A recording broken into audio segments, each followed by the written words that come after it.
네, 오늘은 염려를 극복하는 길이란 제목으로 함께 말씀의 은혜를 나누겠습니다. 기도의 사람으로 잘 알려진 조지 밀러는 다음과 같은 말을 남겼습니다. 염려의 시작은 신앙의 끝이다. 그러나 신앙의 시작은 염려의 끝이다. 참 의미 있는 말입니다. 염려를 신앙의 믿음의 반대 개념으로 생각하고 있습니다. 다시 말해서 염려하기 시작하면 신앙이 끝난다는 것입니다. 믿음이 사라진다는 것입니다. 그러나 신앙이 시작이 되면, 믿음이 시작되면 염려의 끝을 선언하는 것이 됩니다. 여러분은 어떤 선택을 하시겠습니까? 믿음을 가지면서도, 믿음 생활하면서도 염려를 계속해서 한다면 믿음 생활이 아니라는 것입니다. 조지 밀러는 아무것도 없는 상황에서 기도로 3,500여 명의 고아들을 먹여 살렸습니다. 그는 하루하루가 염려와 걱정의 연속이었을 것입니다. 수많은 아이들에게 내일은 어떻게 먹이고 또 그 다음 날은 또 어떻게 먹이고 하는 염려의 도전에 맞서야만 했을 것입니다. 그러나 그는 그때마다 하나님을 믿음으로 기도하기 시작했습니다. 그래서 그는 수많은 고아들을 먹여 살릴 수가 있었습니다. 오늘 말씀은 하나님을 믿는 자가 염려 문제를 어떻게 다루어야 하는가 예수님이 직접 가르쳐 주신 말씀입니다. 말씀을 통하여 염려 문제를 해결받고 신앙의 여정을 시작하는 축복이 임하기를 기도합니다. 아멘. 예수님은 25절부터 염려 문제를 말씀하십니다. 돈도 그렇지만 사실 무언가 부족하면 염려가 생기기 마련입니다. 대학에 보낼 아이들은 있는데 넉넉하지 않으면 염려가 생기기 마련입니다. 염려는 부족할 때 생기는 근심, 걱정입니다. 그러면 돈이 많으면 염려가 사라집니까? 사라지지 않고 또 돈이 많은 대로 그에 맞게 또 염려가 생깁니다. 이 빈센트 빌 박사라는 사람이 어느 날 길을 걷고 있는데 한 청년이 매우 괴로운 표정을 하며 인사를 하더랍니다. 그래서 박사는 그 청년을 불러놓고는 자네 무슨 근심이 있나? 왜 그렇게 죽을 상이 되어 있나라고 물어보았다고 합니다. 그러자 그 청년이 하는 말이 말씀하십시오. 요즘은 근심과 걱정이 떠날 날이 없습니다. 하나가 지나면 또 하나가 꼬리를 무니 견딜 수가 없군요. 필 박사님 어디 근심 걱정 없는 곳이 없을까요? 그러자 박사는 한 군데가 있다고 그에게 가르쳐 주었습니다. 청년이 궁금해하면서 재차 묻자 공동묘지라고 가르쳐 줍니다. 죽어야만 없어진다는 것입니다. 이를 볼 때 이 세상은 근심, 걱정, 염려가 꽉 차 있다는 것을 받아들여야 한다는 것을 알 수가 있습니다. 예수님의 제자들도 무엇을 먹을까, 무엇을 마실까, 무엇을 입을까 염려가 있었던 것 같습니다. 예수님은 염려하는 제자들에게 염려하지 말라고 말씀하십니다. 우리에게도 살아가는데 집 문제, 건강 문제, 자녀 문제, 시험 문제, 취업 문제, 승리 문제, 노후 문제, 교회 문제 등 끊임없이 염려에 시달립니다. 우리가 어떻게 이런 염려를 극복할 수 있을까요? 25절을 보십시오. 25절 같이 한번 읽어볼까요? 25절 시작. 그러므로 내가 너희에게 이르노니 목숨을 위하여 무엇을 먹을까? 무엇을 마실까? 몸을 위하여 무엇을 입을까? 염려하지 말라. 목숨이 음식보다 중하지 아니하며 몸이 의복보다 중하지 아니하냐. 아멘. 예수님은 무엇을 먹을까? 무엇을 마실까? 무엇을 입을까? 염려하지 말라고 말씀하십니다. 다시 말해서 목숨과 몸이 음식이나 의복보다 중요하니까 염려하지 말라고 하십니다. 여기서 염려는 한국 사전에 찾아보니까 여러 가지로 마음을 쓰며 걱정하는 것, 걱정하는 마음의 상태로 의미가 나와 있습니다. 염려는 걱정, 근심, 심려와 같은 의미로 사용되어집니다. 사람들이 왜 염려할까요? 여러분은 왜 염려하십니까? 사람들이 염려하는 것은 자신이 중요시 여기는 것이 있기 때문이 아닐까 생각이 됩니다. 자녀, 건강, 노후를 염려하십니까? 또 졸업 후에 취업, 그리고 결혼을 염려하십니까? 사람들은 이런 것을 중요시 여기고 이것을 염려합니다. 그러나 이런 것들은 잘 생각해 보면 목숨이나 생명보다 중요하지 않은 것들입니다. 우리가 병들거나 죽으면 이런 모든 것은 다 소용이 없어집니다. 우리는 무엇보다 하나님을 더욱 중요하게 여기고 인간의 자신의 생명을 더욱 중요하게 여겨야 합니다.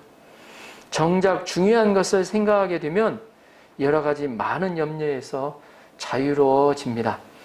예수님은 구체적으로 공중의 새와 백합화의 예를 들어 염려하지 말도록 말씀하십니다. 결론은 하나님이 기르시고 입히신다는 것입니다. 결론은 하나님이 입히시고 기르신다는 것입니다. 자, 26절에서 30절을 보십시오. 조금 길지만 같이 천천히 한번 읽어보도록 하겠습니다. 26절에서 30절입니다. 공중의 새를 보라. 심지도 않고 거두지도 않고 창고에 모아들이지도 아니하되 너희 하늘 아버지께서 기르시나니 너희는 이것들보다 귀하지 아니하냐. 너희 중에 누가 염려함으로 그 길을 한 자라도 더할 수 있겠느냐. 또 너희가 어찌 의복을 위하여 염려하느냐. 들의 백합화가 어떻게 자라는가 생각하여 보라. 수고도 아니하고 길쌈도 아니하느니라. 그러나 내가 너에게 말하노니 솔로몬의 모든 영광으로도 입은 것이 이 꽃 하나만 갖지 못하였느니라. 오늘 있다가 내일 아궁이에 던져지는 들풀도 하나님이 이렇게 입히시거든 하물며 너희일까 보냐. 믿음이 작은 자들아. 아멘. 예수님은 먼저 눈을 들어 공중에 있는 새 한 마리를 보게 하십니다. 여기는 새가 보이지 않지만 여러분이 이제까지 본 새를 한번 상상해 보십시오. 화면 뒷부분에 새 그림이 있습니다. 화면 뒷부분에 새 그림이 있습니다. 보여주세요. 예, 새 그림이 있죠.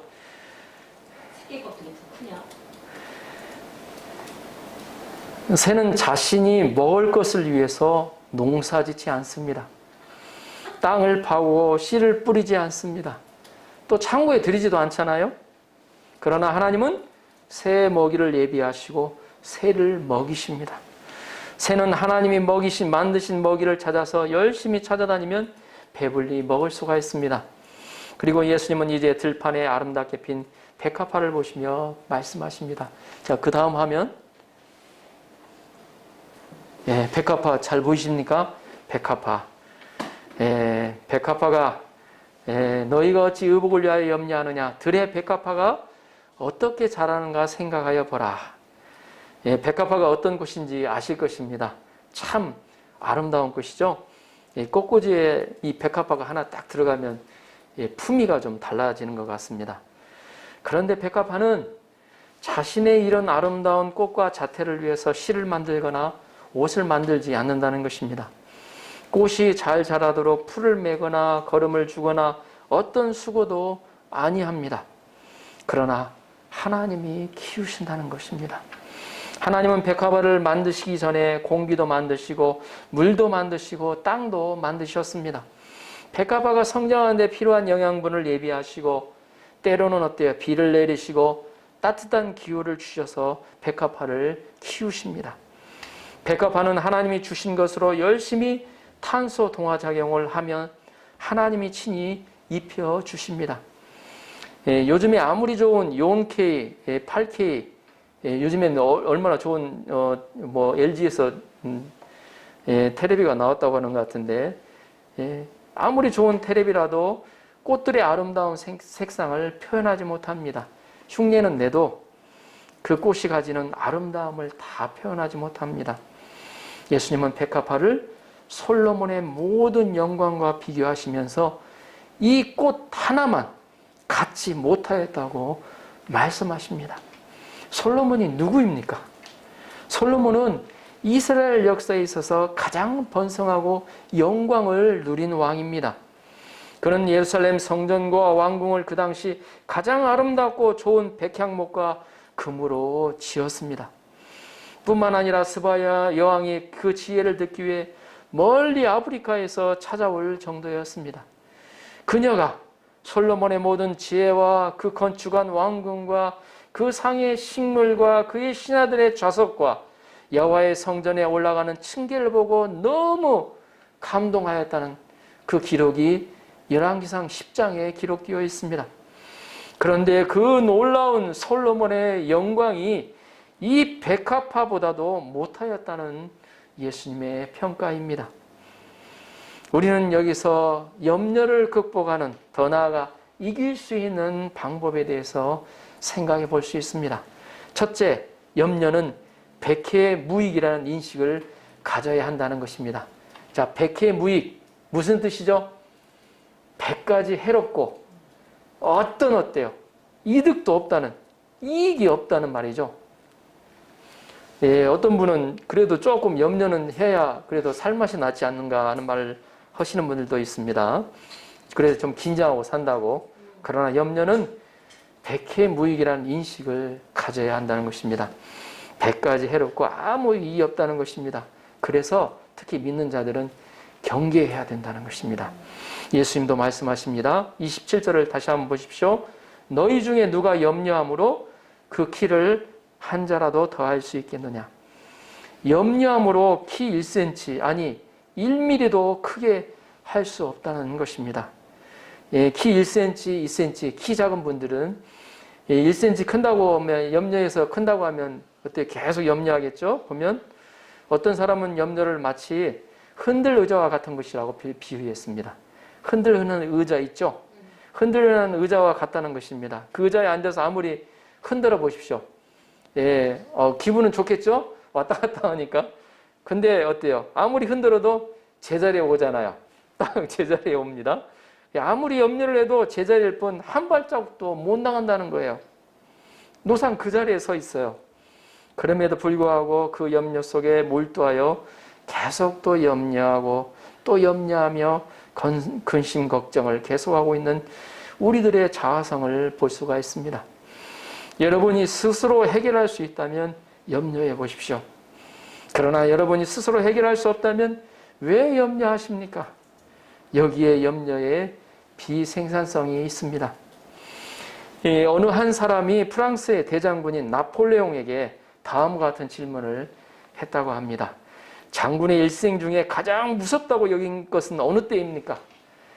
예, 나폴레옹 장군이 얼마나 수많은 전쟁을 했었잖아요. 근데 가장 무섭다고 여긴 때는 어느 때입니까? 물었을 때 나폴레옹의 대답이 의외였습니다. 그것은 일주일에 한 번 단골로 다니는 이발사를 불러 수염을 깎을 때라고 대답했다고 합니다. 만일 그 이발사가 적들의 꼬임에 빠져서 적의 간첩이나 되지 않았을까? 만약 적의 간첩이 되었다면 그 날카로운 면도들로 목을 푹 찌른다면 어떻게 되었을까? 이런 생각을 하면서 걱정과 염려를 했다는 것입니다. 참 아이러니하지 않을 수 없습니다. 현대인은 수없이 많은 걱정, 근심거리를 안고 살아갑니다. 예, 그 중에는 밤잠을 설칠 만큼 심각한 것도 있겠죠. 순간적으로 머리를 스치고 지나가는 것도 있을 것입니다. 실제로 이런 것을 연구한 어느 미국 대학의 심리학팀이 있습니다. 그 조사 결과를 보면 사람들의 걱정거리 중 40%가 실제로 일어나지 않는 것들이었다고 합니다. 예, 공연한 걱정을 그만큼 많이 한다는 것이에요. 그리고 걱정거리의 30%는 이미 과거에 있었던 일에 대한 것이었다고 합니다. 그러니까 이제 와서 걱정한다고 되는 일들이 아니다는 것이죠. 쓸데없는 걱정거리랍니다. 걱정거리들입니다. 그리고 10%는 병에 관한 걱정거리라고 합니다. 전혀 아픈 데가 없는데도 스스로 환절하고 단정짓고 병원을 전전하는 건강염려증 환자가 요즘 급증하고 있다고 합니다. 또 이런 환자들 중에는 의사가 특별한 병이 없다는 진단을 내려도 믿지 않고 이 병원 저 병원을 쫓아다니다 마침내 정신질환을 일으키는 경우도 있다고, 정신적인 고통이 실제로 신체적인 병으로 나타나는 사례도 많다는 게 병원 관계자들의 얘기입니다. 그래서 진짜로 걱정할 만한 것은 8%밖에 되지 않는다고 합니다. 자, 100%에서 92%가 공공연한 걱정거리, 염려라고 합니다. 그러나 그 8% 중에서도 정말로 머리를 싸매고 걱정할 만한 것은 별로 없다는 결론을 내렸다고 합니다. 우리는 아무리 걱정해야 소용도 없는 일에 대해 걱정을 하고 있다는 것입니다. 아니면 쓸데없는 걱정들을 가지고 괴로워하고 있다는 것입니다. 우리가 사는 세상에는 어느 한 사람이라도 문제거리가 없는 사람이 없습니다. 걱정, 근심, 염려할 수 있는 환경을 다 가지고 있다는 거예요. 그렇다고 해서 걱정, 근심, 염려하면서 살아가는 것이 인생이라고 생각하기 쉽습니다. 그런데 한 가지 우리가 생각해야 할 것이 있습니다. 걱정, 근심, 염려는 해롭다는 것입니다. 조금 전에 얘기했던 백해의 무익이라는 것입니다. 근심이 지속되는 한 사람은 행복할 수 없고 그 얼굴에 기쁨이, 즐거움이 사라지게 된다는 것입니다. 영국의 대문호 세익스피어는 근심은 생명의 적이다라고 말을 했습니다. 염려는 우리의 건강을 해칠 뿐만 아니라 우리의 삶 전체를 파괴하는 무서운 힘을 가지고 있습니다. 생명을 단축시킬 뿐 아니라 새로운 창조적인 일에 전념할 수 없도록 만든다는 것입니다.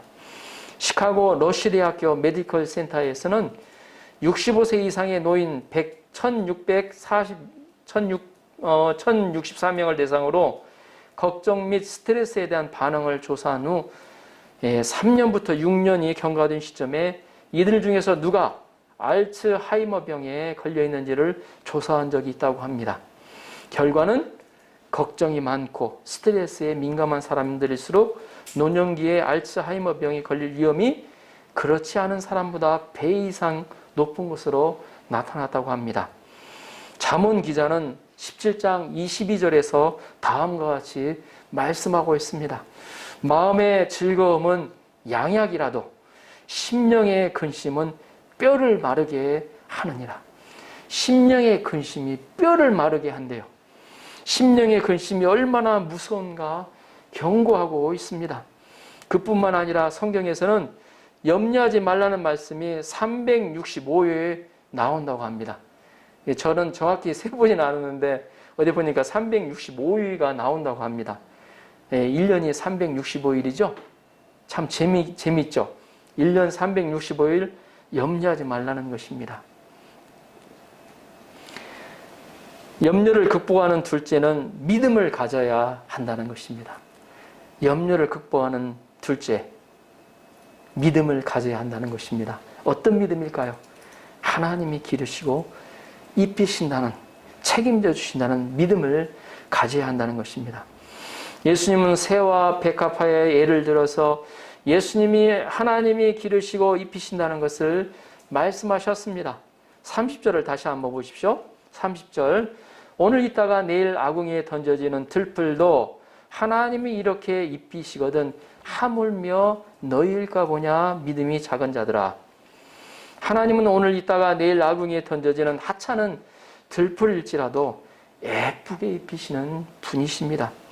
믿음이 작은 자들아 라는 말은 하나님을 믿는 믿음을 가져라는 말입니다. 하나님을 믿는 큰 믿음을 가지라는 것입니다. 히브리서 11장 6절에서는 하나님이 기뻐하시는 믿음에 대해 기록하고 있습니다. 믿음이 없이는 하나님을 기쁘시게 못하나니 하나님께 나아가는 자는 반드시 그가 계신 것과 또한 그가 자기를 찾는 자들에게 상 주시는 이심을 믿어야 할지니라. 아멘. 하나님이 기뻐하시는 믿음은 하나님은 지금도 살아 계신다는 것을 믿는 것입니다.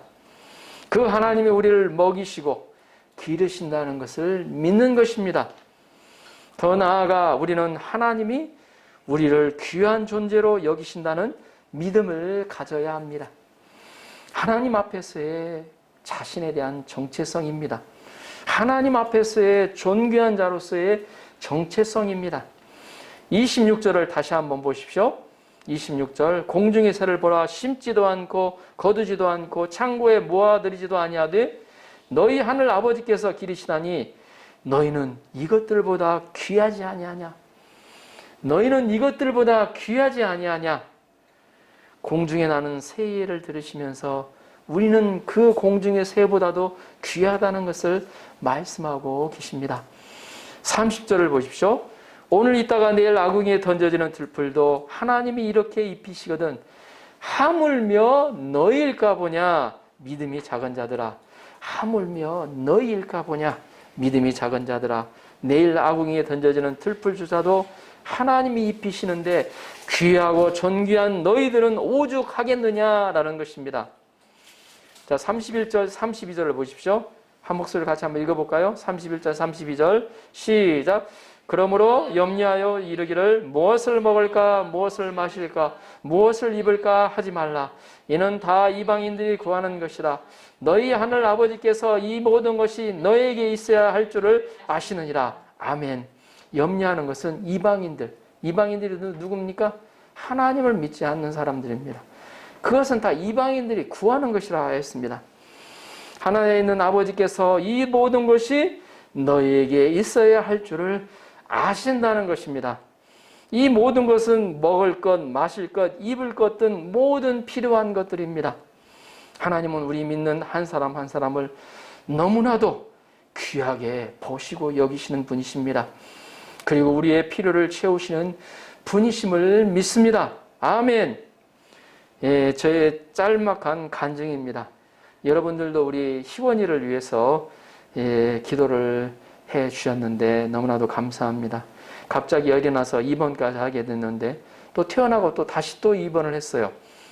저번 주에 퇴원을 했는데 넉넉하지 않은 우리 집 살림에 입원비를 어떻게 하겠습니까?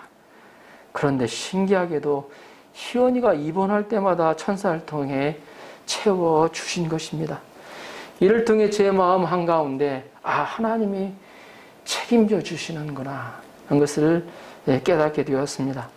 하나님은 모든 동식물을 다 만드시고 사람을 하나님의 형상을 따라서 존귀한 자로 만드셨습니다. 시편 기자는 인간을 하나님보다 조금 못하게 지으셨다고 기록하고 있습니다. 그만큼 귀하게 지으셨다는 것입니다. 더욱이 죄범한 인간들을 위해서 하나님은 어떻게 하셨습니까? 자신의 하나밖에 없는 외아들까지도 아낌없이 내어 주셨습니다. 하늘에 계신 아버지는 바로 우리 아버지가 되십니다. 하나님 아버지께서는 사람을 만드시고 먹을 것과 입을 것을 주셨습니다. 자녀들은 아버지가 가난해도 먹을 것, 입을 것을 걱정하지 않습니다. 아버지를 신뢰하기 때문이죠. 그러나 우리는 하늘 아버지가 부자인데도 먹을 것, 마실 것, 입을 것을 염려합니다. 예수님은 이런 그들에게 반문하여 말씀하십니다. 너희는 이것들보다 귀하지 아니하냐? 하물며 너희일까 보냐? 믿음이 적은 자들아, 작은 자들아, 꾸짖으십니다. 우리는 하나님 아버지에 대한 믿음을 가져야 합니다. 그리고 우리는 하나님의 사랑과 능력과 보호하심을 믿고 현재 주어진 곳에서 열심히 일해야 합니다. 살아계신 하나님은 우리를 아는 것보다도 우리를 더 잘 아십니다. 하나님이 우리를 먹이시고 하나님이 우리를 입히십니다.